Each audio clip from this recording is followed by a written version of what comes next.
Welcome to Land of the Bible. I'm David Sussman, and today we will journey to one of the most extraordinary places on earth, the Dead Sea region.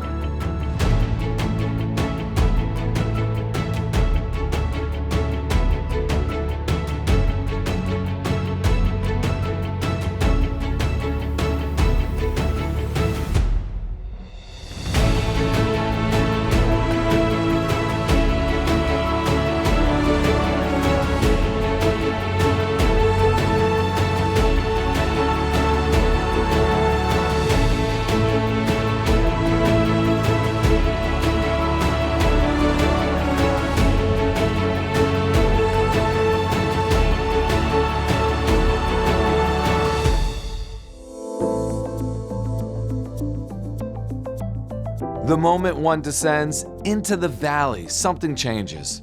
The air, it feels thicker. The land grows quieter. You are entering into the lowest place on earth, a sun-scorched basin, cradled between cliffs, carved out over millennia by tectonic shifts and time. But while the landscape feels lifeless, it's anything but. The Dead Sea Basin holds layers upon layers upon layers of ancient memory, geological, historical, and deeply spiritual. In this episode, we'll explore the ruins of ancient Jericho, possibly the oldest city on earth.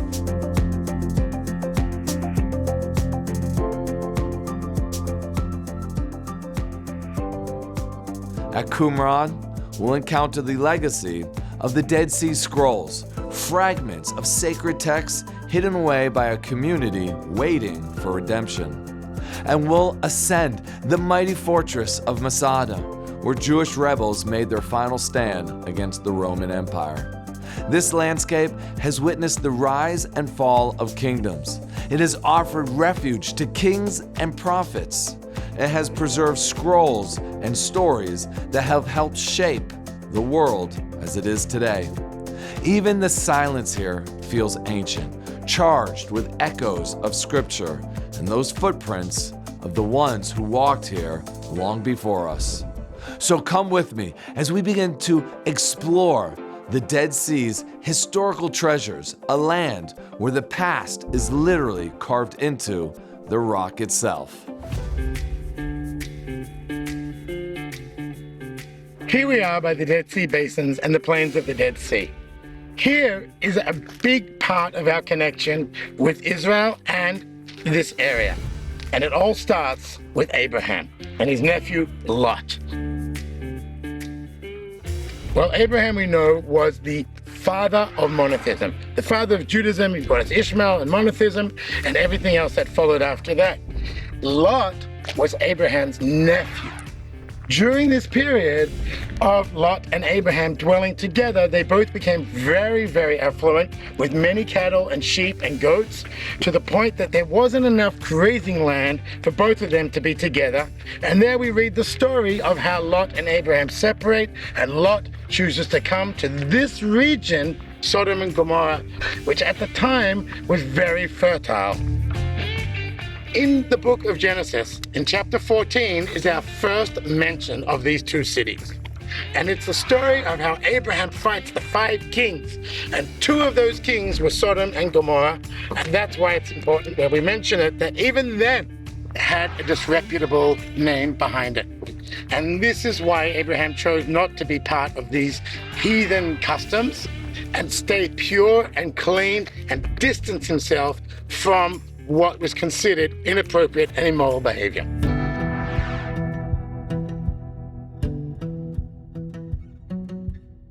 It's because of this immorality that God had finally decided enough is enough, and I'm going to go and destroy the cities of Sodom and Gomorrah.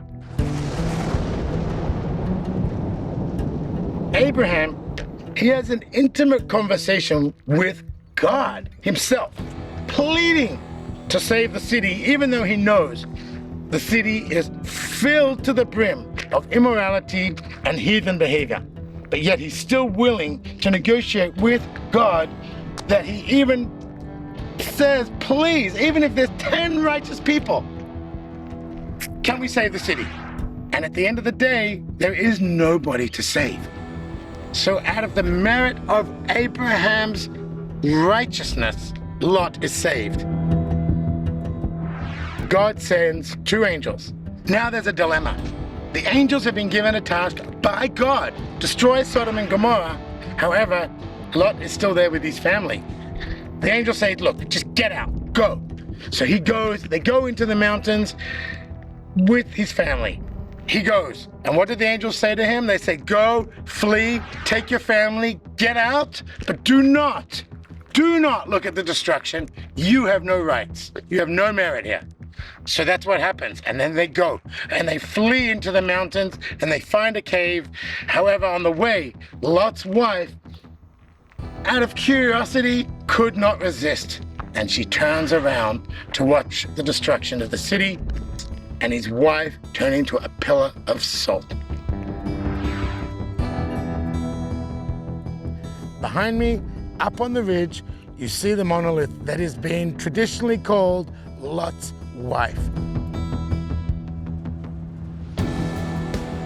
We do see the image of a body, of a woman's body, and over the generations, it became a great sign of where and what happened at that fateful, historical, and ancient biblical event.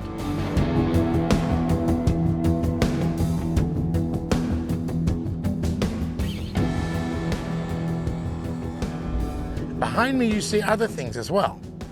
You see in the early part of the nascent state of Israel, the pioneers tried to reestablish communities in this part of the country. Unfortunately, due to the climate, due to the political situation, the financial situation, and just simple logistics, it just didn't survive.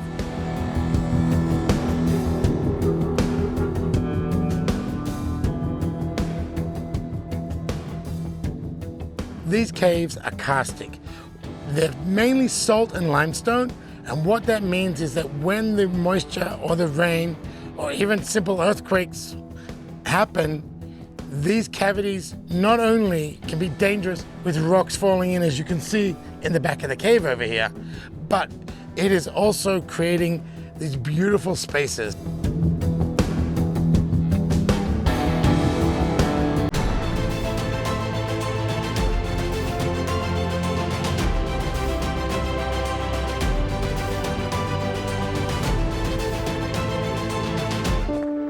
Imagine walking where Jesus walked, where faith comes to life. Feel the Bible story unfold around you, from the green Galilee to Jerusalem's ancient streets. Experience the serene and welcoming land of the Bible, where miracles happen. Put your heart where His footsteps are.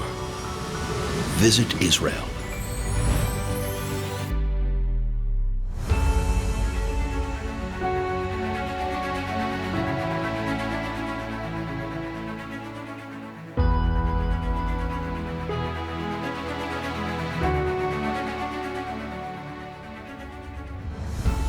The city of Jericho, the oldest, most continually habitated city on the entire planet, also the lowest city, altitude-wise, on the entire planet. Definitely one of the most famous cities we hear of in ancient history. But when is the first time we hear the word Jericho or the name of the city? Well, we go back to our Bible, and here we are in the book of Bamidbar, Numbers, in chapter 22, in the very first verse. After the defeat of Og, the king of Bashan, we read of the story of Jericho, and the quote is this: "And they possessed in the land, and the children of Israel set forward and pitched in the plains of Moab on the far side of the Arden of Jordan by Jericho."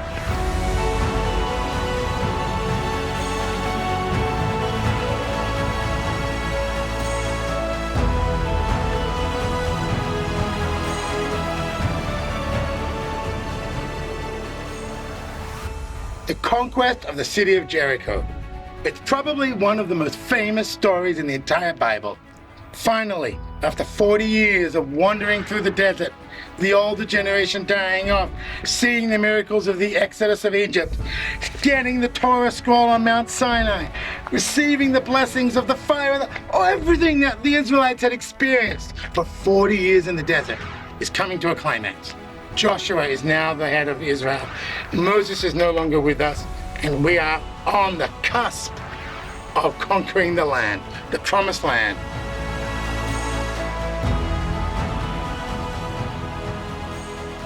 As they camp on the outskirts of Jericho, Joshua is commanded by God how to conquer the city. Now we go around 6 days, and every day you will blow trumpets, and on the 7th day the walls will collapse. And by the 7th day, when the Israelites had circled the city, they destroyed the walls, they took the city, and nothing and nobody was left. And thus begins the beginning of the conquest of the Holy Land for the Israelites. We just mentioned the first sighting of Jericho in our Bible. But where is it? The Bible only alludes by giving us general idea. Here it says that the Israelites camped in the plains of Moab on the other side of the Jordan, opposite the city of Jericho. So we get an idea. We know that behind me are the plains of Moab. We know we're in the Dead Sea Basin. And where is the city? Well, we go a little bit further north, and through archaeology they discovered the original walls of the ancient city of Jericho, dated back thousands of years. We know that the city of Jericho laid within the biblical boundaries of Benjamin, which in this part of the tribal area borders Judea. So now we know this is the northern Dead Sea Basin, and that is why archaeologists came down to this part of the country to find the ancient city. With tools in hand and Bible in the other hand, they dug and found the ancient walls of a city destroyed.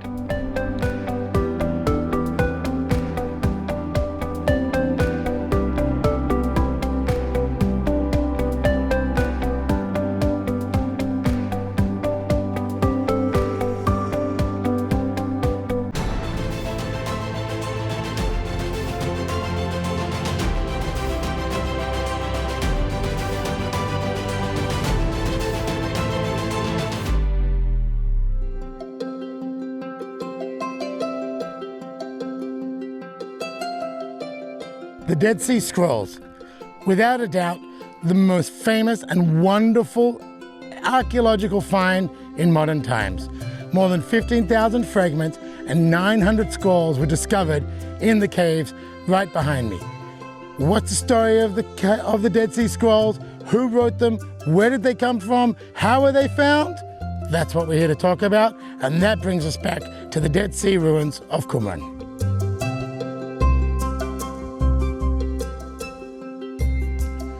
So here we are in this wonderful archaeological site.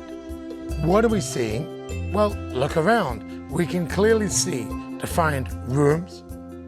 We've found ovens in communal dining halls. We've found mikvaot, ritual baths, and a number of them too. They found other sleeping quarters. There are channels for water supply coming from many hundreds of meters away. Clearly, the people in the community that lived here were more advanced. They were able to build, they developed. Who were they? How long were they here? What did they do in their daily lives? And how did they survive the harsh conditions of the Judean desert by the Dead Sea Basin? Today we know them as the Essenes. The Essenes lived here for approximately 200 years, somewhere in the middle of the 2nd century, right up until after the destruction of the Second Temple, when Titus and his troops started heading out of Jerusalem towards the east, towards Masada for the final stand. Who were these Essenes? Who were the Pharisees? Who were the Sadducees? What was going on in Jerusalem and in Judea at this time?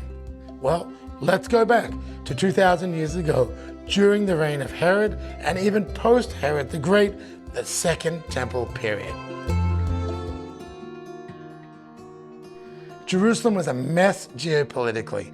There were actually close to 24 different sects all over the area. The main ones that we talk about, the main ones that we know about, the main ones that gave us the continuation of Judaism as we know it were the Sadducees, the Tzaddokim in Hebrew. These were the high priest class. Then you had the Pharisees. These were the middle area, who today gave us the Torah because of their acts, and the Essenes. These are the people that were discovered to have lived here, and today we call them the Essenes, the ones living here in Qumran. The Essenes themselves separated themselves from the major community of Jerusalem and the other sects that were living there and around Judea. They felt that their lives were not going to be pure or ascetic enough to stay in Jerusalem with the corruption, the briberies, the impurities of how the Jewish people were behaving and living in Jerusalem. Now remember, this is all leading up to the destruction of the Second Temple. The second revolt that happened, the major great revolt that happened, hadn't begun yet.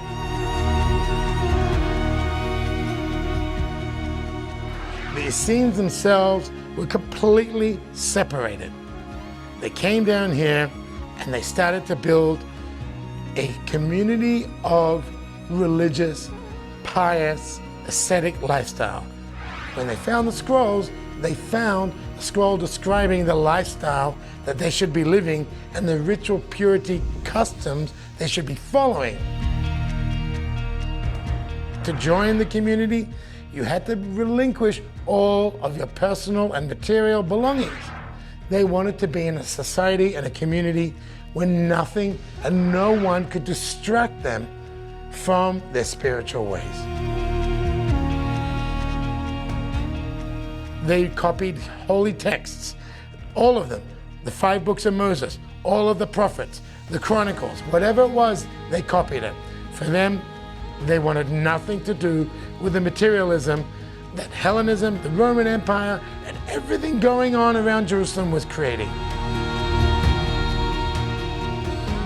68 CE, they take their scrolls, they put them in special jars made to store scrolls with a special lid, and they start taking these scrolls and hiding them in the caves that we saw before in the hills.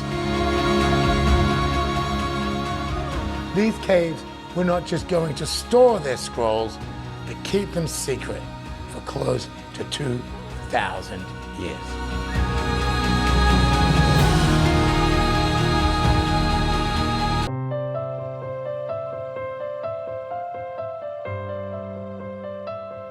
We also know the stories of John the Baptist. We understand from these stories that John may have spent some time here. We found scriptures here with the name Yochanan, which can also be translated to John, John the Baptist. Baptist in Greek means to dip, literally, to dip. Okay, and this is where the name comes from.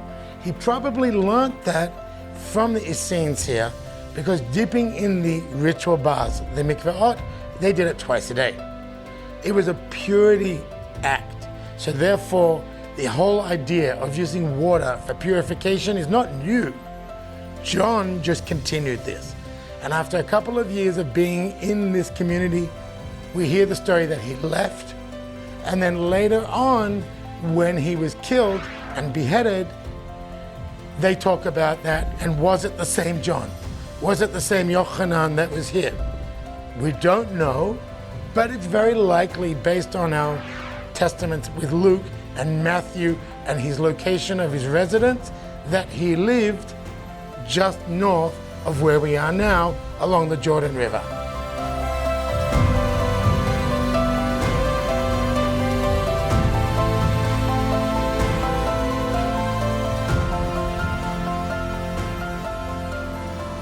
That site today is still venerated as the crossing point of the Jewish people, but also as a site that John baptized Jesus, And the lifestyle that we read about, wild honey, almost no clothing, very simple, locusts, all of the stuff that John did also goes in sync with the type of lifestyle that the Essenes were trying to live.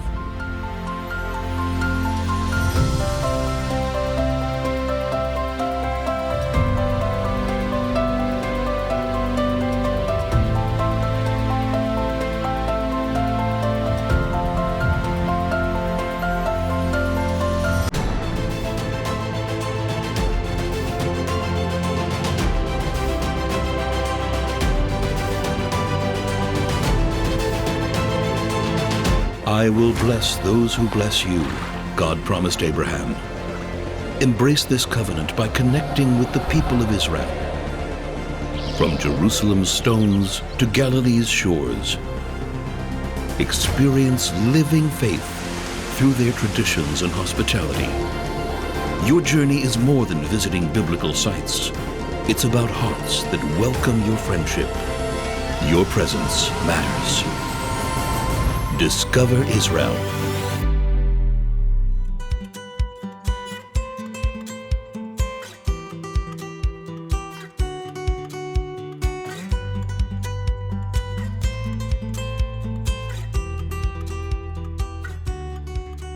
Masada, the most iconic antiquity site here on the Dead Sea Basin shoreline.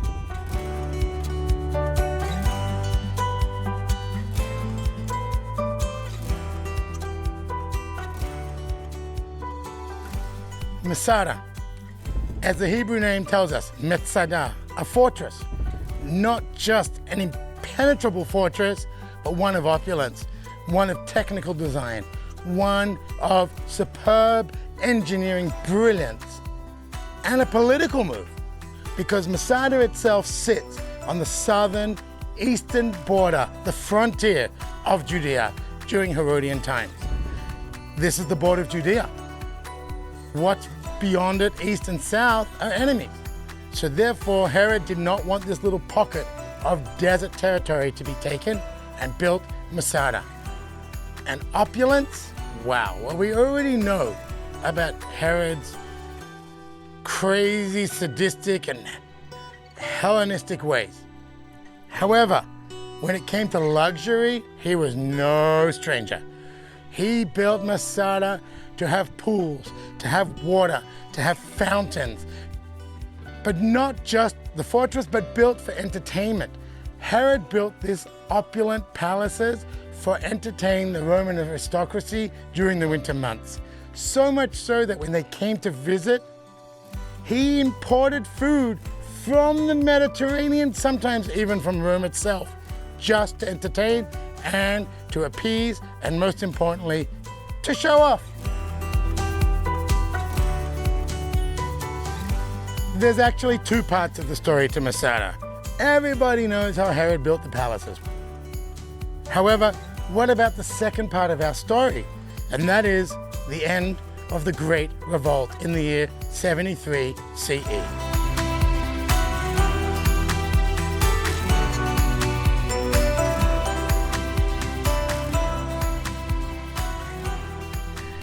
What happens now that the temple is destroyed, the people of Qumran have been assimilated, the Judeans are either killed, enslaved, or spread out across the diaspora.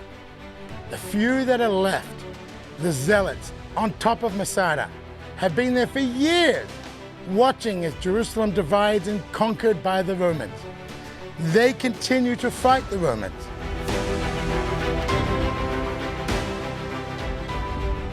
Almost 1,000 people chose to kill themselves overnight when the Romans had finally breached the walls of Masada. And their famous words of "we shall choose death over slavery" echo 2,000 years later. Masada today is uninhabited and has been for more than 1,400 years. However, the stories, the people, the events, the last days of Jewish and Israelite independence and Judean independence are happening as we speak in this story. Once Masada has been conquered by the Romans, the Judean revolt is finally over. Sovereignty for the Jewish people is finished and will not come back until 1948. However, the echoes remain, the story remains, the Jewish people remain, and their significance of their death 2,000 years ago rings with us very clearly today, and never again shall Masada fall.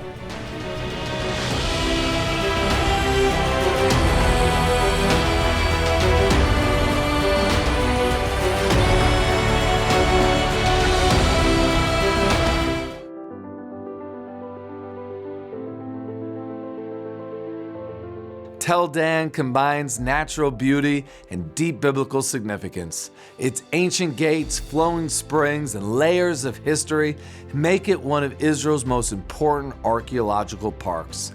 The site offers direct connection to the era of the patriarchs and the Kingdom of Israel.